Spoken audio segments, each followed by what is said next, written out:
कदाचित दरवाढ करावी लागेल। आणि व्यावसायिक गॅस सिलेंडरच्या तुटवड्यामुळे मुंबईतल्या काळबादेवी परिसरातलं ठाकर भोजनालय गेल्या 4-5 दिवसांपासून बंद आहे। अनेक नामांकित कलावंत आणि विविध क्षेत्रातील दिग्गज हे ठाकर भोजनालयात अगदी आवर्जून जेवणासाठी येतात।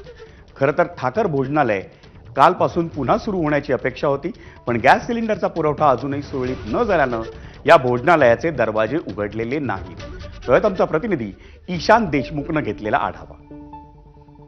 मुंबईतल्या काळबादेवीमधलं प्रसिद्ध भोजनालय म्हणजे ठाकर भोजनालय, पण हे गॅसच्या तुटवड्यामुळे अनेक दिवसापासून बंद आहे।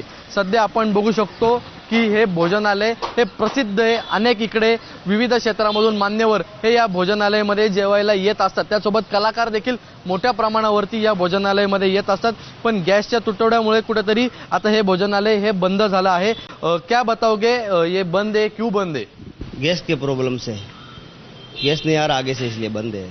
कितने दिन से अभी ये बंद है? 4-5 दिन हो गया, 5-6 दिन हो गया।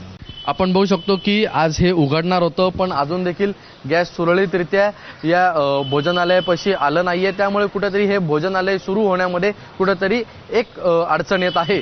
कॅमेरामन विजय देसाईसह ईशान देशमुख, एबीपी माझा, मुंबई।